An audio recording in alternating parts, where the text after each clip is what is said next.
नमस्कार साथियों, मैं हूं शैलेंद्र सिंह और आप देख रहे हैं हमारा यूट्यूब चैनल शब्द शब्द शैलेंद्र सिंह। आमतौर पर जब मानसिक बीमारी या मेंटल हेल्थ की बात होती है तो लोग उसको अ, जोड़ते हैं कि जैसे वो पागलपन है या उससे बचना चाहते हैं बातचीत करने से। कई बार लोग पेशेंट को लेके वो डॉक्टर्स के पास या जो काउंसलर हैं उनके पास भी नहीं जाना चाहते। कोरोना काल में जब लॉकडाउन शुरू हुआ तब पहली बार बड़े स्तर पर हमारे देश में मेंटल हेल्थ पर चर्चा शुरू हुई और तमाम लोगों को ज़रूरत भी हुई साइकोलॉजिस्ट की, काउंसलर की और मेंटल हेल्थ से जुड़े तमाम लोगों की। ऐसे ही लोगों में हमारे साथ हैं आज सुप्रीति बाली जी। मैं आपको उनसे मिलवाता हूं और फिर हम लोग थोड़ी सी चर्चा करेंगे आज मेंटल हेल्थ पर। सुप्रीति जी कश्मीर की रहने वाली हैं और लखनऊ में रहकर कई स्कूलों में के साथ और पर्सनल लेवल पे कई लोगों के साथ ये जुड़ के, कई संस्थाओं के साथ जुड़ के और अपना खुद भी इनका काउंसलिंग सेंटर है, काउंसलिंग करती हैं। तो हम इस बारे में बात करते हैं और स्वागत करते हैं सुप्रीति जी का। सुप्रीति जी, आपका बहुत बहुत स्वागत है। Thank you so much Shailendra ji. Thank you अब सो मच। हमारा जो पहला सवाल है कि पहले तो थोड़ा लोगों को अपने बारे में बताइए कि कैसे काउंसलिंग का काम आपने शुरू किया और क्या एक्सपीरियंस है। हाँ जी, बिल्कुल। जी, सबको पहले तो मेरा प्यार भरा नमस्कार। मेरा नाम सुप्रीत बाली है। मैं पेशे से प्रोफेशनली एक साइकोलॉजिस्ट हूँ। ना कि psychologist, I wear many hats क्योंकि मैं डिफेंस बैकग्राउंड से हूँ। और डिफेंस बैकग्राउंड में होने की वजह जगह पे नहीं रहे। हम ऑल ओवर घूमते रहे देश में, जगह जगह जहां जहां पोस्टिंग्स थी वहां वहां। तो नई नई चीजें सीखी, नए नए प्रोफेशंस में भी experience. Like I am a psychotherapist. मैं internationally license zumba pilates yoga fitness instructor भी हूँ, ऑथर भी हूँ, न्यूट्रिशनिस्ट भी हूँ।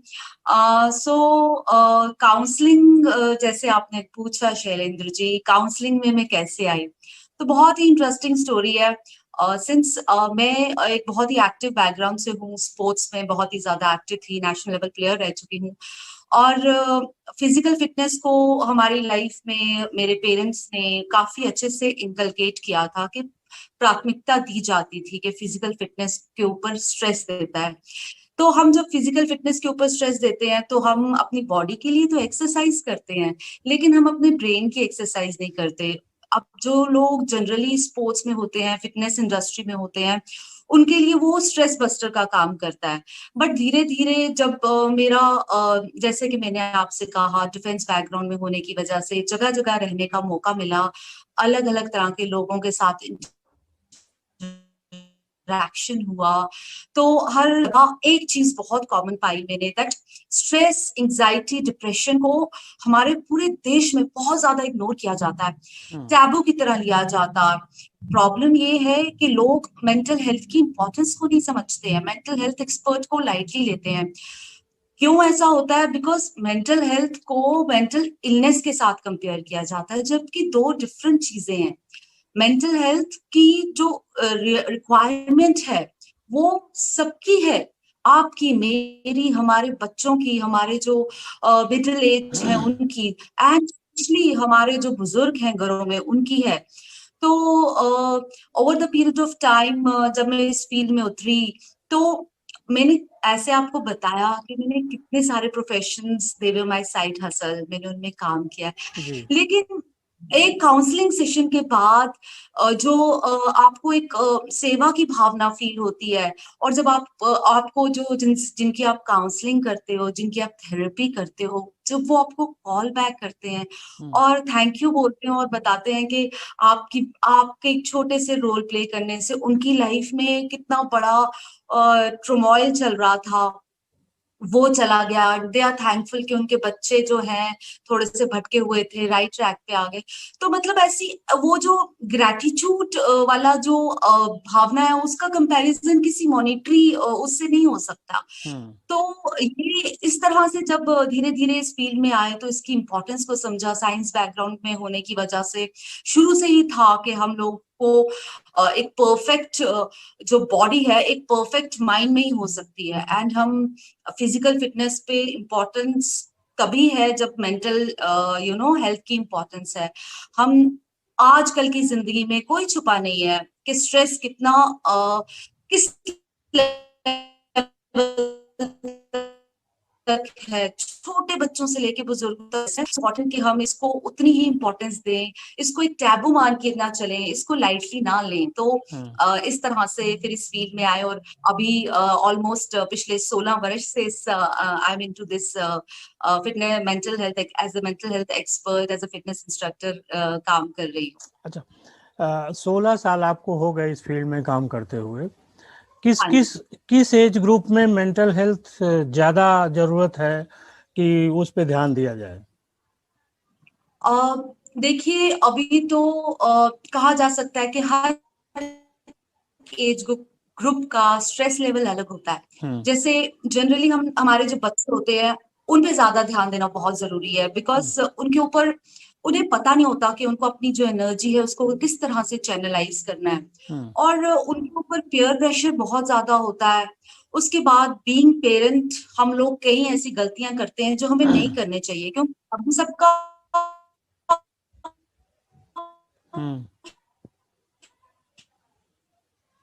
जी।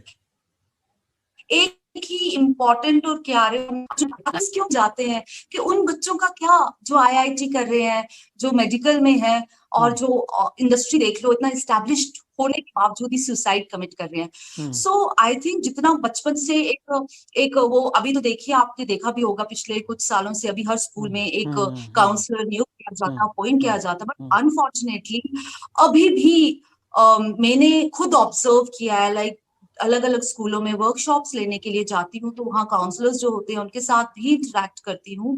इनफैक्ट मैंने खुद भी एज अ काउंसलर काम किया है। तो मैंने ये दिया है कि थोड़ा सा इसको साइड स्टेप माना जाता है। लाइक जैसे पेरेंट्स हैं, अगर किसी के बच्चे की काउंसलिंग है तो पेरेंट्स हमारे बच्चे की काउंसलिंग क्यों नहीं है, हमारा बच्चा बिल्कुल ठीक है।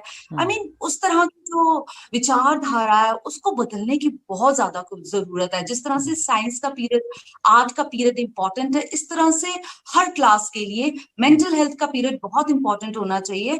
क्योंकि अगर हम इस पे ग्रास रूट लेवल पे काम करेंगे तभी हम जाके जो बड़े लोग हैं इसको समझ पाएंगे। तो आपने एज ग्रुप की बात की, तो अभी जैसे जैसे आप जो एडोलेसेंस है, किशोर अवस्था है, इसमें मेंटल हेल्थ की बहुत ज्यादा इंपॉर्टेंस है। काउंसलिंग की भी ज्यादा जरूरत होती है, बिकॉज बच्चों को राइट और रॉन्ग का मतलब जनरली नहीं पता होता है और वो आसानी से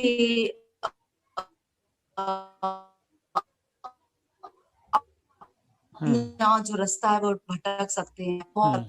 उसके बाद आज आप बताइए अपना बच्चे ऑनलाइन मीडिया और ऑनलाइन गेमिंग के ऊपर इतना ज्यादा टाइम स्पेंड करते हैं और उनके अंदर as a result what we have observe that उनमें एक्चुअल कम्युनिकेशन स्किल्स और एक्चुअल जो नेगोशिएट करना है, they are lacking that confidence. उनको पता है that how to talk on social media, they know that virtually friend से कनेक्ट करना है, they know that they are best players, they are good into gaming, but then they are not able to prove themselves जब they are in a group, so they don't know how to interact in a group. और जब group में भी होंगे तो they talk about social media, but life is not going to be like that. Future में they are into some MNC या कहीं पे भी काम करेंगे तो उन्हें आमने सामने बैठ के बात करके अपनी जो डील्स हैं उनको साइन करना होगा। Like communication plays very important role in every profession. उसके बाद क्या होता है, जब उनमें कम्युनिकेशन की प्रॉब्लम होती है जैसे तैसे, they get into marriage, whether it is a love marriage or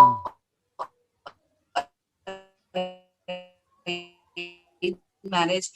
तो मैं डिस्कॉर्ड के हैंडल कर रही हूँ। वही जो चीज गैप आ रहा है ना, the gap how to interact. Communication doesn't mean talking, communication also means listening. तो वो सुनने वाला and what we try to say and what the other partner is interpreting, तो कॉन्फ्लिक्ट हो जाता है दोनों की सोच में और कहने में और विचारधारा में, और जो घर के अदर मेंबर्स होते हैं और जो सोशो और इकोनॉमिक रोल प्ले करते हैं इसमें, तो उनकी भी बहुत ज्यादा प्रॉब्लम्स आ रही हैं। दो दे डोंट से एनीथिंग, और they don't talk, but then they convey in some way that they are feeling frustrated, और वो frustration अपना गुस्सा करके निकाल देंगे, शोर क्यों हो रहा है, ये हो रहा। बट हम लोग ये नहीं समझते कि जो घर के बड़े बुजुर्ग हैं उनको भी हो सकता है फ्रस्ट्रेशन, उनको डिप्रेशन हो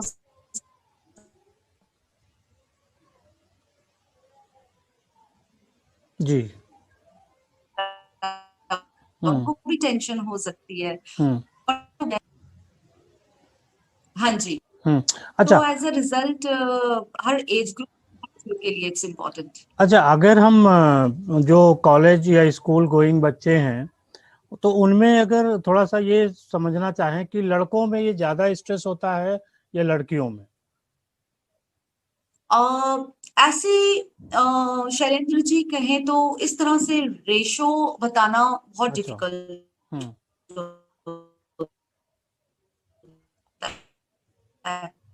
इट ऑल डिपेंड्स, अगर वो लड़का है लड़की है इससे कोई फर्क नहीं पड़ता। बच्चा अगर शाय है, इंट्रोवर्ट है, अपनी फीलिंग्स को एक्सप्रेस नहीं कर पा रहा है, तो उससे ज्यादा स्ट्रेस फील होता है। या और भी दूसरे फैक्टर्स होते हैं जो रोल प्ले करते हैं, जैसे कोई बच्चा है उस पे एक्सपेक्टेशंस ज्यादा रखी जाती हैं। देन कौन सा बच्चा किस तरह के फैमिली एनवायरनमेंट को बिलोंग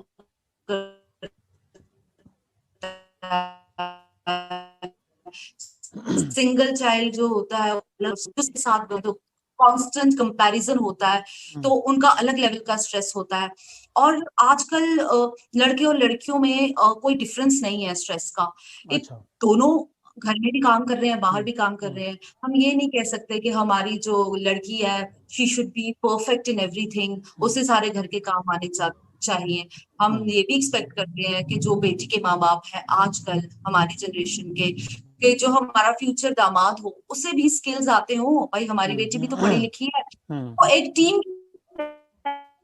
काम करें ताकि फ्यूचर में उनका जो रिश्ता है वो निभ जाए। प्रॉब्लम ये हो जाती है। तो आई डोंट थिंक इसमें लड़कों का स्ट्रेस लेवल ज्यादा है, लड़कियों का कम है, या लड़कियों का ज्यादा है, लड़कों का कम है। it is individual and it all depends upon the factors कि वो किस तरह के बैकग्राउंड को बिलोंग करते हैं और किस तरह के इन्वायरमेंट में वो पल रहे हैं, बढ़ रहे हैं, और किस तरह की सोसाइटी किस तरह का रोल प्ले कर रही है उनकी। अच्छा। हाँ। एक चीज ये पूछना चाह रहा था कि जो आप तो स्कूल कॉलेजों में भी आपने बच्चों के साथ बहुत काम किया है, जी जी। किस तरीके के क्या कारण होते हैं इन बच्चों में मेंटल जो स्ट्रेस इतना बढ़ता है? जी फर्स्ट एंड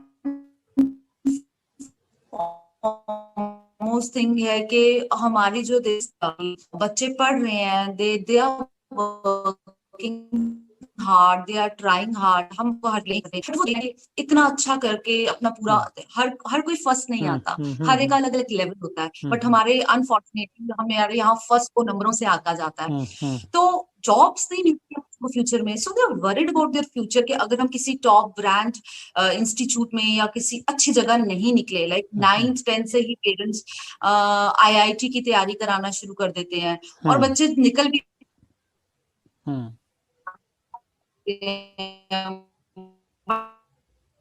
फिर फ्रस्ट्रेट होकर सुसाइड कर लेते। तो मैंने किया कि हमारी पॉपुलेशन बहुत ज्यादा है, हमारे पास मौके बहुत कम है, हमारा जॉब प्रिक्योर नहीं कर पा रहे हैं। हमारा अभी कोविड के बाद तो और ज्यादा जो हमारी जॉब को लेके जो हमारी प्रॉब्लम है वो ज्यादा बढ़ गई है। नॉट जस्ट हमारी बल्कि पूरी वर्ल्ड की बढ़ गई है। बट देन हमारी country is not a very it's still a developing nation. बहुत है। और फिर हम बैकग्राउंड जरूर न्यूज मिलाते हैं, हम जो छोटे छोटे त्योहार हैं, चाहे वो दिवाली है, लोहड़ी है, भाई दूज है, हम उसे अच्छे से मनाना भी चाहते हैं, हम खुशियां भी मनाना जानते हैं, बट हर चीज को करने के लिए एक इकोनॉमिकली साउंड होना बहुत जरूरी है। बट आजकल अनफॉर्चुनेटली इतना पढ़ के भी बच्चे, इतना सब करके भी वैकेंसीज इतनी कम है, फिर वो कट आउट इतना ज्यादा है, तो जो बच्चा 90% से नीचे स्कोर करता है वो वर्थलेस समझता है खुद को। वो सोचता है कि तो मेरा फ्यूचर कुछ भी नहीं है, तो बहुत ज्यादा depression, then they go into smoking, और अपने स्ट्रेस को कहीं ना कहीं ऐसे मीन्स में जाके रिलीव करते हैं जो कि अनफॉर्चुनेटली अनहेल्दी होता है। सो प्रॉब्लम यही है हमारा कि हमारे देश में कंपटीशन जो है वो बहुत ऊंचे स्तर का है, और बच्चे बहुत टैलेंटेड हैं, ऐसी कोई बात नहीं है। अच्छा, जो पेरेंट्स, जी, मौके जो है वो बहुत बहुत बच्चे हैं, उनका लगता है कि फ्यूचर सिक्योर है, बट जो बच्चे बाकी चीजों में तेज होते हैं, बट देन ऐसा कोई उनकी इंटेलिजेंस को मेजर करने का कोई वो there is no parameter for that. अच्छा, इन बच्चों के स्ट्रेस में जो पेरेंट्स की भूमिका होती है वो क्या होनी चाहिए आपके हिसाब से? बहुत अच्छा क्वेश्चन है शैलेंद्र जी। आई थिंक मुझे तो लगता है हर पेरेंट को समझना चाहिए कि वो कितना इम्पोर्टेंट रोल प्ले करते हैं अपने बच्चों के लिए। पेरेंट्स हमेशा इस चीज में हमेशा रहते हैं। It's not about providing basic amenities to our children. हमारे उनकी जो बेसिक एमिनिटीज हैं, स्कूल का खर्चा, खाने पीने का खर्चा, it's not about that, it's much more than that. Because हमें बच्चों को जो ग्रूमिंग है ना, उसका टाइम नहीं मिल पा रहा है मम्मी पापा को, दे आर वेरी बिजी। और अनफॉर्चुनेटली बच्चे अच्छा कर जाएंगे, बच्चे बाहर निकल जाएंगे, लेकिन कल को वो बच्चे फोन करके हाल भी नहीं पूछेंगे कि आपका क्या हाल है, क्योंकि वो बच्चों का दोष नहीं है।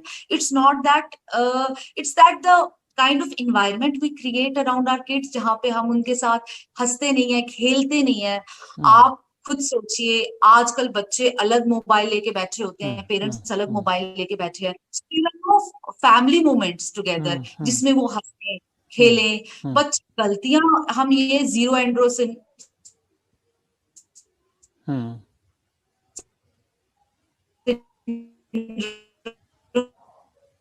होता है पेरेंट्स में कि गलती नहीं होगी। बताएं कि it's okay to make mistake, but it's not okay to repeat mistake. We should all learn from our mistakes and we should grow together as a family so that हम खुद की हेल्प करें, तभी हम दूसरों की हेल्प कर पाएंगे।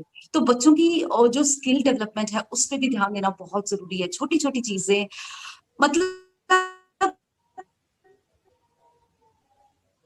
हमारा प्रॉब्लम ये है ना शैलेंद्र जी, हम बच्चों को still the best comparative many other parents from all over the world, but the thing is we believe कि बच्चों को एज करना है हर चीज में। उसमें क्या होता है ना, हम उन्हें करेक्ट करते रहते हैं, बट हम भूल जाते हैं एक सिंपल सी बात, that connect before you correct. तो वो कनेक्शन होना, बच्चों को गले लगाना, बच्चों के साथ उन्हें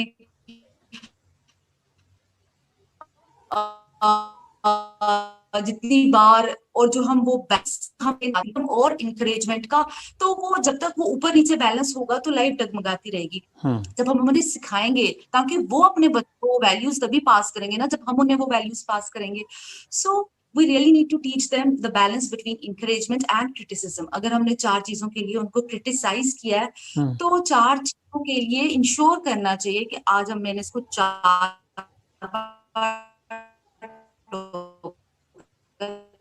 बार प्रेज भी करूं, चाहे लेकिन मौके ढूंढने चाहिए कि अच्छा बेटा पानी का गिलास, थैंक यू सो मच बेटा पानी का गिलास। खुद ही मौके ढूंढने चाहिए एज अ पेरेंट कि बच्चों के साथ।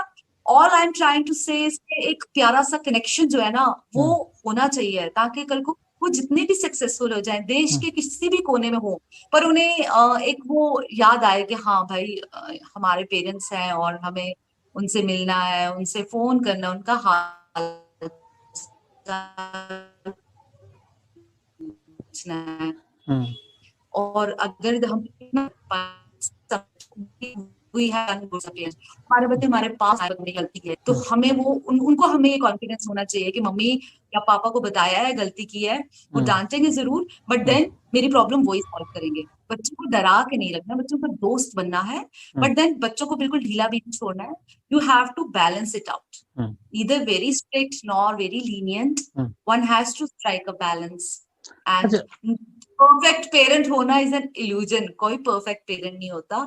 हम सब सीखते हैं बट सीखते रहते हैं। एंड हम बहुत इंपॉर्टेंट है शैलेंद्र जी, आप जो कह रहे हैं उससे पहले मैं ये कहना चाहूंगी, एज अ पेरेंट आजकल के जमाने के पेरेंट, हम पे बहुत प्रेशर है, हम पे बहुत लोड है, क्योंकि हमारे बच्चे बहुत स्मार्ट हैं और टेक्नोलॉजी हमें अपने आप को अपग्रेड करना बहुत जरूरी है। अगर हम एजुकेटेड नहीं होंगे और अपने आप को कॉन्स्टेंटली अपग्रेड नहीं करेंगे तो हम उनपे पॉजिटिव सुपरविजन कैसे रख सकते हैं, है ना? तो हमें टेक्नोलॉजी या कोई चीज करने से रोक नहीं सकते, लेकिन हमें वो उस बारे में जानना बहुत जरूरी है, क्योंकि ऐसे मना कर दो तो कोई मना नहीं होता। तो रीजनिंग, अगर उन्होंने डांटा है तो क्यों डांटा है, तो वजह देनी। हाँ। अच्छा, जो सोशल मीडिया का प्रेशर है, बहुत सारे ऐप भी हैं, इनका भी स्ट्रेस पे योगदान है कुछ? इनकी वजह से भी स्ट्रेस बढ़ रहा? बहुत ज्यादा। और बिलीव नहीं करेंगे आप, जब से मार्च ऑनवर्ड्स, जब से ये पेंडेमिक शुरू हुआ है, 2 महीने के बाद से भी काफी ज्यादा केसेस ऐसे सामने आए जो सोशल मीडिया से ही रिलेटेड थे, क्योंकि फॉर्चुनेटली अनफॉर्चुनेटली बच्चे अब ज्यादा टाइम घर पे स्पेंड कर रहे हैं और जो उनकी पढ़ाई भी है it's all virtual, it's all online. उनकी जो ट्यूशन है वो भी ऑनलाइन है, वो गेमिंग खेल रहे हैं तो पेरेंट्स ने आप जाना शुरू हुए हैं, लेकिन पेंडेमिक की वजह से तो पहले सब घर पे था तो वो भी ऑनलाइन। तो सब कुछ ऑनलाइन होने की वजह से क्या है ना, बच्चों में स्ट्रेस लेवल बहुत ज्यादा बढ़ गया। सपोज मैं एक बच्चा हूँ और मैंने अपनी कोई फोटो सोशल मीडिया के ऊपर लगाई है और किसी ने उस फोटो के ऊपर कमेंट नहीं किया तो बच्चे को स्ट्रेस, मैं आई एम लुकिंग अगली, मैं किसी ने कमेंट किए, अच्छा अभी सिर्फ 4 लाइक हुए हैं, अभी 5 लाइक नहीं, ये स्ट्रेस हो रहा है कि मेरे फोटोग्राफ्स में इतनी लाइक्स क्यों नहीं हुई, और क्या मैं इस फोटो में मोटा लग रहा हूँ या मोटी लग रही हूँ या पतली, ये एंगल लाइट अच्छा है, ये फिल्टर अच्छा सूट कर रहा है, ये मतलब इस तरह का कंपटीशन है कि मेरे फोटो पे कितने लाइक, मेरे फ्रेंड के फोटो पे कितने लाइक। तो वो बच्चों को ना कॉन्स्टेंटली, और किसी ने गलती से अगर किसी का, जनरली हमें अपने बच्चों को गाइड करना चाहिए कि बेटा किस तरह से सोशल मीडिया को यूज करना। There are 4 things which we should take into perspective, और बच्चों को सिखाना चाहिए when, where and why social media को यूज करना। लेकिन कई बार बच्चे नहीं सुनते हैं, और कई बार उनके फ्रेंड के फोटोग्राफ, अगर उनका अकाउंट पब्लिक हो, कोई ऐसा कमेंट, चाहे कोई टिप्पणी कर देता है, कोई मीन कमेंट कर देता है, क्योंकि क्या है ना, सोशल मीडिया के को ट्रोल करते हैं, उनकी शक्ल तो होती नहीं, वो तो कवर्ड होते हैं, वो तो मतलब जिनमें दम नहीं होता वही पीठ पीछे ऐसा कर सकते हैं। तो जब आपको कोई नेगेटिव कमेंट अच्छा लगता है तो बच्चे कहते हैं ओ ठीक है, मुझे कोई फर्क नहीं पड़ता, बट पड़ता है। उन पड़ा सिर्फ बोल देने से नहीं, मुझे कोई फर्क पड़ता नहीं।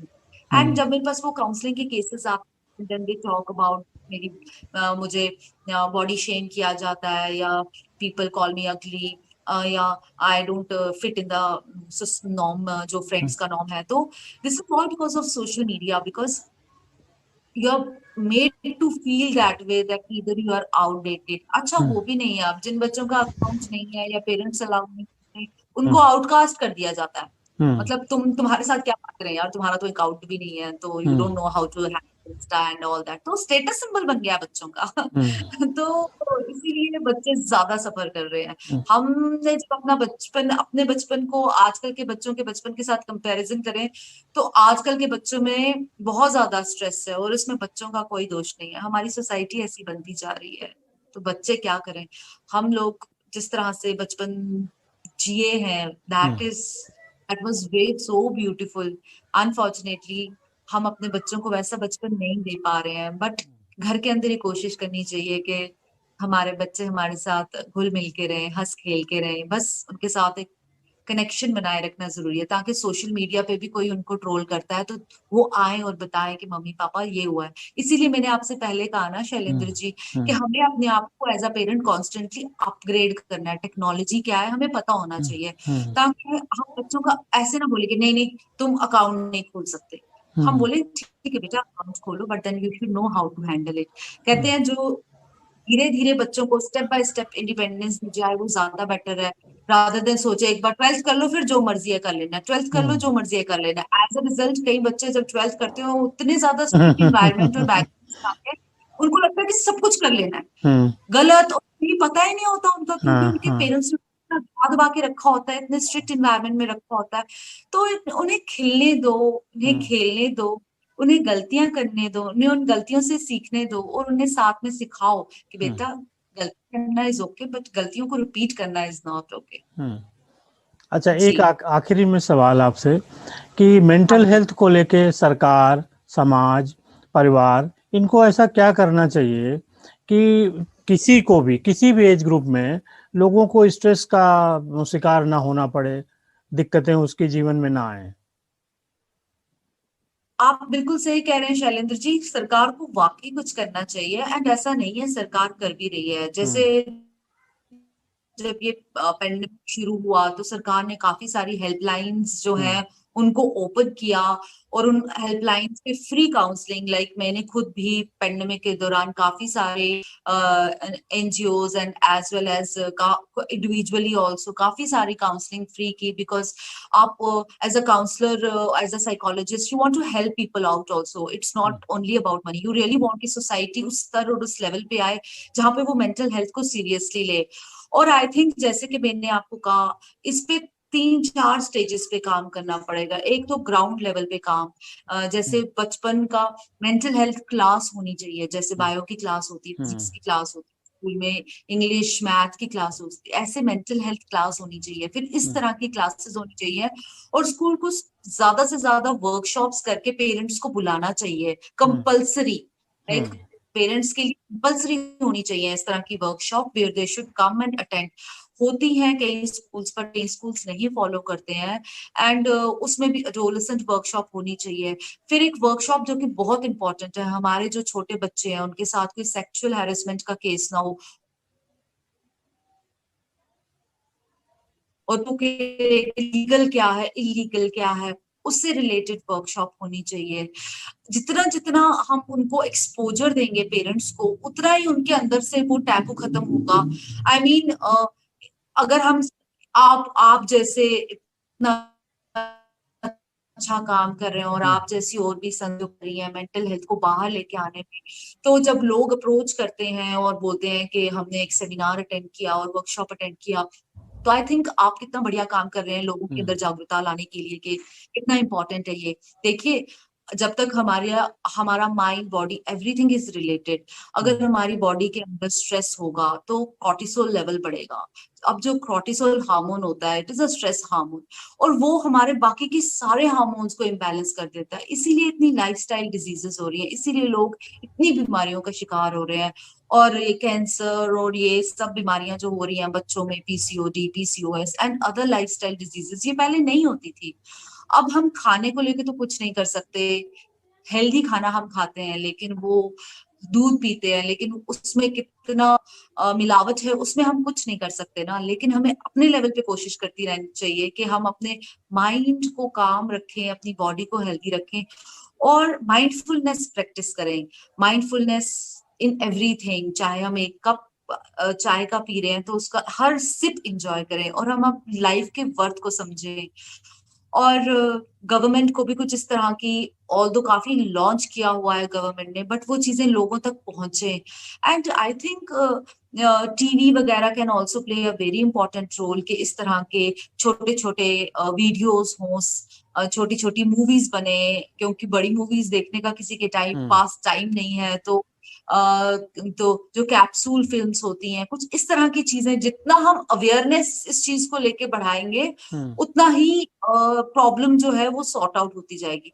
ऐसा नहीं कहूं कि हमारा सोसाइटी अभी अवेयर नहीं है, लेकिन उस घर स्तर तक पर है। अवेयरनेस यहाँ तक भी पहुंची, उस स्तर तक पहुंचने के लिए बहुत बहुत काम करना जरूरी है। हम सबको मिल के काम करना जरूरी है, और बहुत बेसिक जो फर्क है उसे समझना जरूरी है कि मेंटल हेल्थ और मेंटल इलनेस जो है ये अलग अलग चीजें हैं, और हमें इसको इम्पोर्टेंस बहुत देनी है, तभी हम ठीक रहेंगे। कोई भी बीमारी हो, जब तक आप मेंटली और हेल्दी वे से उस बीमारी को नहीं लेते, आपका मेंटल स्ट्रांग होगा, आप किसी भी बीमारी से रिकवर कर जाएंगे। अभी कोरोना को ही देख लीजिए, कोरोना की वजह से लोग कितना स्ट्रेस में चले गए, नॉट बिकॉज कि उनकी जॉब्स चली गई, एज सच फियर। और जिन लोगों को ऑलरेडी ऑब्सेसिव कंपल्सिव डिसऑर्डर था, जिनको एंजाइटी की शिकायत थी, जिनको ऑलरेडी डिप्रेशन था, वो लोग और ज्यादा डरने लगे, 50 बार हाथ धो रहे हैं, ऑब्सेस्ड हो गए हर चीज से। जिनको ऑलरेडी शिकायत है वो तो, एंड हमने काफी ऐसे केसेस काउंटर किए जो हमारे सीनियर सिटीजन हैं, that they are also feeling the fear of death, the fear, and we really address that, कि डर रहे हैं थोड़ा, मतलब इट्स वेरी नेचुरल उनके साथ भी बैठना, उनके फियर्स को भी एड्रेस करना, क्योंकि जो हमारे जो बड़े बुजुर्ग होते हैं ना, उनमें एक सेल्फ रिस्पेक्ट बहुत होती है, तो उनको ऐसा लगता है कि हम ना ऐसी कोई बात ना करें कि हम कमजोर दिखाई दें अपने बच्चों के सामने। हमें इस बात का वेट नहीं करना है कि वो अपनी भावनाएं हमारे साथ शेयर करेंगे, हमें खुद ही अप्रोच करना है उनको, बोला आप क्या फील कर रहे हो, आप क्या कर रहे हो, आपको टेंशन तो नहीं हो रही पेंडेमिक ये जो हो रहा है इसकी वजह से, ऑन दैट। और फिर तो इस तरह से हमें बहुत हर लेवल के लिए एक इम्पॉर्टेंट रोल प्ले करना है, जिससे स्ट्रेस को एज देख के नहीं होती है, स्ट्रेस इन्वायरमेंट्स की वजह से होती है, और हमें अपने इन्वायरमेंट को हेल्दी बनाना है, पॉजिटिव बनाना है, और हर दिन को दिन की तरह लेना है। बहुत ज्यादा फ्यूचर प्लानिंग की जरूरत नहीं है, live one day at a time, one moment at a time, उस चीज को अपनी लाइफ में अप्लाई करना है, तभी हम खुश रह सकते हैं, तभी हम इस आने में, we don't know that COVID के बाद आगे क्या रखा है, बट अगर हम मेंटली स्ट्रांग होंगे हम किसी भी चीज को फाइट कर सकते हैं। सो इट्स वेरी इंपॉर्टेंट कि हम मेंटल हेल्थ को जितना हो सकता है उतना ज्यादा इंपॉर्टेंस दें, घर में मेंटल हेल्थ को लेके बात करें, उसको एक टैबू की तरह ना समझें, और इसमें हम सबकी जिम्मेदारी है ये, जैसे, और इसमें हमें वाकई अपना अपना 100% देना चाहिए कि इंपॉर्टेंट रोल हम प्ले कर सकते हैं, और उसको प्ले करना चाहिए, उसे हश हश नहीं करना चाहिए, उसको दबा नहीं देना चाहिए। We should talk more often about it. तो साथियों, ये थी हमारी सुप्रीति बाली जी से बातचीत। आपने देखा कि उनका ये कहना है कि हमें मेंटल हेल्थ को लेके लोगों के बीच जाना है, ज़्यादा से ज़्यादा प्रचार करना है। तो मेरी आप सबसे एक अपील है कि हमारा ये जो यूट्यूब का वीडियो है, सुप्रीति बाली जी के साथ जो हमारी बातचीत है, इसमें आप अपने कमेंट बॉक्स में जाके अपने विचार लिखिए, ताकि उन मुद्दों पे हम आगे भी बात कर सकें। और इस वीडियो को आप जितना शेयर कर सकते हैं अपने सोशल मीडिया पर अपने दोस्तों के साथ, उतनी ही समाज की मदद करेंगे। मेंटल हेल्थ पर बात करने के लिए सुप्रीति जी का बहुत बहुत धन्यवाद। और अगले हफ्ते या फिर किसी जल्दी ही मौके पर हम एक बार फिर उनसे बात करेंगे किसी और मेंटल हेल्थ को लेके। तब तक के लिए बहुत नमस्कार, शुक्रिया और धन्यवाद। नमस्ते।